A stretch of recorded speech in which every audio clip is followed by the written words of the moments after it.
जय माँ काली मित्रों, आपका मेरे चैनल माँ काली माँ दुर्गा शक्ति संवाद में स्वागत है। मित्रों, अगर आप मेरे चैनल पर नए हैं तो आप मेरे चैनल को सब्सक्राइब कीजिए, लाइक कीजिए, शेयर कीजिए। साथ ही नोटिफिकेशन बेल को भी प्रेस कीजिए, जिससे मेरी आने वाली वीडियोस का नोटिफिकेशन आपको तुरंत मिल जाए। मित्रों, आज का जो विषय है वो विषय बहुत ही महत्वपूर्ण है और मेरे सब्सक्राइबर बार बार प्रश्न करते हैं, लाइव में भी प्रश्न करते हैं और वो ये कहते हैं कि अगर हमारे शरीर पर सवारी आ चुकी है, अब हमें क्या करना चाहिए। ये प्रश्न बार बार पूछा जाता है और बार बार मैं इसका रिप्लाई भी करती हूँ, लेकिन विस्तार पूर्वक मैं इसका जवाब आपको नहीं दे पाती हूँ लाइव में। तो उसी के लिए वीडियो बनी है, तो आप ध्यान से सुनिएगा। देखिए, पहली बात तो सवारी, आप जैसा कि जानते हैं, हर किसी व्यक्ति को सवारी नहीं आती है, लेकिन जिन व्यक्तियों को सवारी आ गई है, पहले सवारी के लक्षण होते हैं, धीरे धीरे सवारी आना प्रारंभ करती है, जिसमें आपके हाथ पैर कांपने लगते हैं, आपका शरीर हिलने लगता है और किसी किसी को चक्कर आने लगते हैं, किसी को सर घुमाने का मन करता है, किसी का हाथ पैर पटकने का मन करता है। तो ये सभी सवारी के लक्षण होते हैं। लेकिन उस परिस्थिति में भी जो सामान्य व्यक्ति होते हैं नहीं समझ पाते हैं कि ऐसा क्यों हो रहा है। वो डर जाते हैं, डॉक्टर को दिखाते हैं, इलाज करवाते हैं, लेकिन इसका कोई भी इलाज नहीं है। ये केवल सवारी आने के लक्षण होते हैं। और इसमें ये भी नहीं है कि आपको, कुछ व्यक्ति कहते हैं कि हम ये नहीं समझ पाते कि ये प्रेत की सवारी है या देवी देवता की सवारी है। देखिए, जब आप पूजा करते हैं, पूजा करते समय जब आप हिलते हैं या मंत्र जाप करते समय आपका शरीर कांपता है, तो वो सात्विक सवारी के ही लक्षण होते हैं। और जो सवारी होती है, जो दिव्य सवारी होती है या प्रेत की सवारी होती है, दोनों में बहुत अंतर होता है। तो उसी अंतर के लिए मैंने वीडियो अपलोड कर दी है, आप वो सुनिएगा। जब आप उस अंतर को समझ लेंगे तो आपको स्वयं पता लग जाएगा कि आपके शरीर में किसकी सवारी आती है। जैसा कि आप कहते हैं कि हमें सवारी आ रही है, तो अब हमें क्या करना चाहिए। तो उस परिस्थिति में लोग घबराते हैं और यही सोचते हैं, वो एक मार्ग ढूंढना प्रारंभ करते हैं कि अब हमें क्या करना चाहिए, कौन से मार्ग पर हमें चलना चाहिए। तो उसके लिए वो सबसे पहले ये कार्य करते हैं, वो ऐसे व्यक्ति की तलाश करते हैं जो उनकी सवारी को या तो खोल दे या फिर जगत कल्याण का जो कार्य है वो उनसे कराना प्रारंभ कर दें। तो उसके लिए वो जगह जगह घूमते हैं, कई तांत्रिक के पास जाते हैं, कभी किसी भक्त के पास जाते हैं, ओझा सोखा पता नहीं किस किस के पास वो जाते हैं। लेकिन वहाँ जा कर के क्या होता है, जो व्यक्ति नई नई सवारी जिनको होती है, तो जब सवारी नहीं होती है तो उनको ज्ञान भी कुछ नहीं होता है। और जो नई नई सवारी आती है, कुछ व्यक्तियों के द्वारा ये विश्वास ही नहीं किया जाता कि उनके शरीर पर सवारी आ चुकी है। परिवार के वाले जो भी व्यक्ति होते हैं वो यही कहते हैं कि कोई भूत प्रेत है या कोई अलग ही मानसिक रूप से कोई बीमारी हो चुकी है। तो ऐसी परिस्थिति में लोग अगर किसी ऐसे व्यक्ति के पास चले जाते हैं जिसके बारे में वो कोई ज्ञान नहीं रखते, ना ही उसके इतिहास को वो अच्छी तरह से जानते हैं, जो जो व्यक्ति उनके सामने बैठता है, तो ऐसी परिस्थिति में वो व्यक्ति क्या करता है, नई सवारी होती है, नया नया देवता आपके शरीर में प्रवेश करते हैं। तो वो क्या करते हैं, या तो वो आपकी सवारी को उतार लेते हैं या नहीं उतारते हैं तो वो उसको बांध देते हैं, यानी शरीर का आपके बंधन कर देते हैं, जिस कारण से आपकी जो सवारी होती है वो आपके शरीर में नहीं प्रवेश कर पाती। जो ऊर्जा होती है, दिव्य ऊर्जा होती है, वो आपके शरीर में प्रवेश नहीं कर पाती है और आपकी सवारी बिल्कुल आना बंद हो जाती है। अचानक से भी बंद हो जाती है और या फिर धीरे धीरे करके चली जाती है। या फिर कुछ व्यक्ति क्या करते हैं, जो पैसों के स्वार्थी होते हैं, जिन्हें पैसा चाहिए होता है, वो इसको भूत प्रेत बता देते हैं आपकी सवारी को कि ये सवारी नहीं है, कोई भूत प्रेत है जिसने आपके शरीर पर कब्जा कर लिया है। तो उस परिस्थिति में वो क्या करते हैं, जो आपका देवता होता है, जो आपके इष्ट देव होते हैं, जिस देवता की भी सवारी होती है, उसको वो उतार लेते हैं और उतारने के बाद में आपके शरीर में कोई दूसरी नकारात्मक ऊर्जा को बैठा देते हैं। तो ऐसी परिस्थिति में आपकी जो नकारात्मक ऊर्जा की सवारी होती है वो भी इसी प्रकार से आती है, लेकिन जो उसके वचन होते हैं वो भी बिल्कुल अलग होते हैं, उसके क्रियाकलाप बिल्कुल अलग होते हैं, उसकी जो सांकेतिक भाषा होती है वो भी बिल्कुल अलग होती है और बोलने का तरीका भी बिल्कुल अलग होता है। तो ऐसी परिस्थिति में जब नकारात्मक ऊर्जा आपके शरीर में बिठा दी जाती है, तब आप वो क्या करते हैं, उसके बाद में वो आपसे पैसे मांगना शुरू करते हैं। और जब आपकी परिस्थिति, क्योंकि नकारात्मक ऊर्जा आपके शरीर में प्रवेश कर जाती है, तो वो आपको हर तरह से परेशान करती है, आपको हर तरह से आपकी हर परिस्थिति को वो ख़राब करने का कार्य करती है।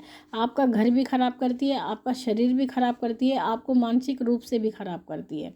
तो ऐसी परिस्थिति में जो व्यक्ति आपसे पैसे मांगता है, आप मुँह मांगे पैसे उसको देते हैं और इस मुसीबत से पीछा छुड़ाने के लिए कुछ भी कार्य करने को तत्पर हो जाते हैं।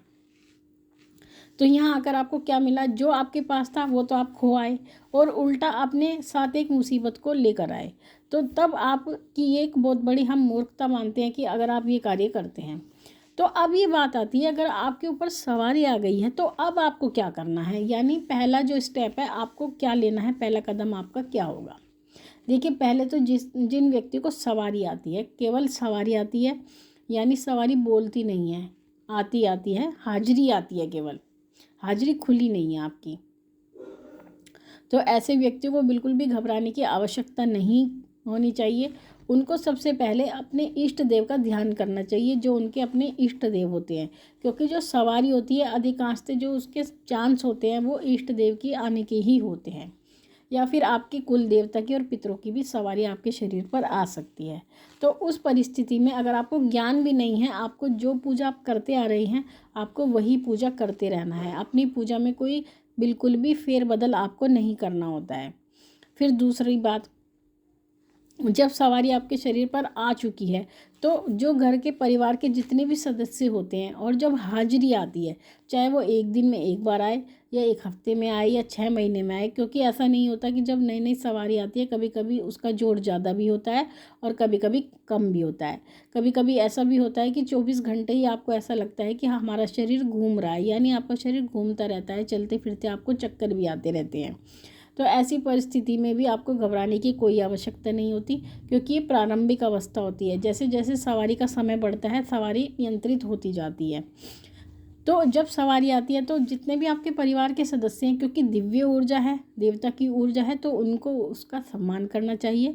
और जो भी हाजिरी आती है उस समय पर परिवार का कोई ना कोई सदस्य वहाँ उपस्थित अवश्य होना चाहिए, क्योंकि हाजिरी जो भी आती है सबसे पहले वो यही देखती है कि उसका घर में मान सम्मान है या नहीं है। तो आपको मान सम्मान पूरा करना चाहिए, तभी हाजिरी और ज़्यादा खुलती है। जब तक हाजिरी का मान सम्मान नहीं होता तब भी हाजिरी नहीं खुलती है। तो आपके परिवार वालों को उनके सामने माथा टेकना चाहिए, उनके सामने नतमस्तक होना चाहिए, तो तब भी आपकी हाजिरी खुलती है। तीसरी बात, जब आपके ऊपर सवारी आ चुकी है तो ऐसी परिस्थिति में आपको कहीं ना कहीं कोई शुद्ध तीर्थ पर जाकर स्नान भी अवश्य करना चाहिए। अगर आपके आसपास जैसे माँ गंगा, माँ यमुना बहती हैं या सरयू नदी है, कोई भी पवित्र नदी अगर आपके आसपास बहती है तो आपको उसमें स्नान अवश्य करना चाहिए, चाहे आप 6 मास में एक बार ही क्यों ना करें। और जो सबसे महत्वपूर्ण बात होती है, जब आपके शरीर पर सवारी आ जाती है तो आपको इस बात का विशेष रूप से ध्यान रखना है कि आपको सात्विकता अधिकांश उसका पालन करना है, आपको ज़्यादा से ज़्यादा पालन करना है, यानी यथासंभव आपको सात्विक चीज़ों का सेवन करना है। और जितने स्वच्छ और पवित्र आप रह सकते हैं उतना स्वच्छ और पवित्र आपको रहना है। किसी भी प्रकार की गंदी जगह आप जाने से बचें, और जैसे कहते हैं कि मलिनता से बचें। आप शुद्ध होने चाहिए शारीरिक रूप से बिल्कुल, साथ ही मानसिक रूप से भी आपको शुद्ध रहना है। और जितना ईश्वर का आप चिंतन कर सकते हैं उतना चिंतन करें, चलते फिरते उठते बैठते अगर आप ईश्वर का नाम लें, अपने इष्ट देव का ध्यान करें, उतना ही उत्तम होता है। जितना आप भजन में पूजा में अपना मन लगाएंगे आपकी सवारी उतनी ही खुलती जाएगी। और गृहस्थ व्यक्ति होते हैं तो गृहस्थी का भी पालन करना होता है, तो वो तो आपको करना ही करना है, लेकिन कोशिश ये करें कि आपका मन केवल पूजा भक्ति में ज़्यादा लगे, तो तब भी आपकी सवारी खुलती है। क्योंकि जितना ज़्यादा आपका तप होगा आपकी शक्ति में उतनी ही प्रचंडता होगी, और जितनी ज़्यादा आप पूजा करेंगे उतनी ही आपको पूर्वाभास भी ज़्यादा होंगे, यानी आपको होने वाली घटनाओं का पहले से ही पता लग जाएगा, दूसरों के संकटों का भी आपको पहले से ही पता लग जाएगा अगर आप इन नियमों का पालन करेंगे। और जब आप इन नियमों का पालन करते हैं तो आपकी शक्ति प्रचंड होती जाती है, और प्रचंड होने के साथ साथ वो खुलती भी जाती है। ये नहीं कि आपको हाजिरी खुलवानी ही पड़ेगी, हाजिरी स्वतः भी खुल जाती है। तो ये भी एक नियम होता है हाजिरी का। तो आप कहने का मतलब ये है कि जब भी आपको सवारी आती है तो आपको किसी भी प्रकार से कहीं इधर उधर नहीं जाना है, केवल घर में बैठ के ही ध्यान करना है। बाकी अगर आपके पास कोई ऐसा विश्वसनीय व्यक्ति है या आपके परिवार के पहले से ही कोई गुरु हैं या आपने पहले से ही कोई गुरु धारण कर रखे हैं, तो ऐसी परिस्थिति में आपको उनका मार्गदर्शन प्राप्त करना चाहिए, क्योंकि मार्गदर्शन एक अपने आप में महत्वपूर्ण स्थान रखता है। बिना मार्गदर्शन के व्यक्ति इधर उधर भटकता तो है, लेकिन सबसे जो उत्तम व्यक्ति होता है वो यही होता है कि वो अपने पथ पर बढ़ता जाता है, वो कभी इधर उधर नहीं जाता है। तो आपको ये ध्यान रखना है। और नई नई सवारी वाले व्यक्ति को ये भी ध्यान रखना है कि हर किसी व्यक्ति से बिल्कुल भी झाड़ा ना लगवाएं। आपको झाड़ा किसी से नहीं लगवाना है। जैसे कि आपके शरीर में कोई परेशानी है, जैसे सवारी आने पर शरीर में दर्द रहने लगता है कुछ व्यक्तियों के, तो आप क्या सोचते हैं कि हम झाड़ा लगवा लेंगे तो हमारे जो शरीर का कष्ट है वो कट जाएगा, लेकिन ऐसा नहीं होता है। शरीर का कष्ट नहीं कटता है, शरीर का कष्ट कहीं ना कहीं बढ़ जाता है। तो अगर आपको बैठना है तो उसी व्यक्ति के सामने बैठे जिसको आपने गुरु धारण कर लिया है। इसके अलावा आप किसी भी ऐसे सिद्ध व्यक्ति के सामने ना बैठे जो भक्ताई का कार्य करता हो या तांत्रिकी कार्य करता हो। तो ऐसे व्यक्ति के सामने आपको नहीं बैठना है, केवल गुरु के सामने ही आपको बैठना है। अगर झाड़ा लगाना होगा तो वही लगाएंगे और जो भी कोई कार्य होगा वही आपके गुरु कार्य करेंगे। इसके अलावा कोई व्यक्ति से आप ऐसा कार्य ना कराएं। तो इन सभी बातों को आपका ध्यान रखना है। और सबसे महत्वपूर्ण बात जो मैंने आपको बताई है वो मैं अब भी जोर देकर यही कहूँगी कि आप इधर उधर ना जाएं, केवल अपने घर में रह कर के पूजा पाठ करें। इसके अलावा सबसे अच्छा कोई भी रास्ता नहीं है सवारी वाले व्यक्तियों के लिए। तो मित्रों, ये तो थी छोटी सी जानकारी सवारी से संबंधित।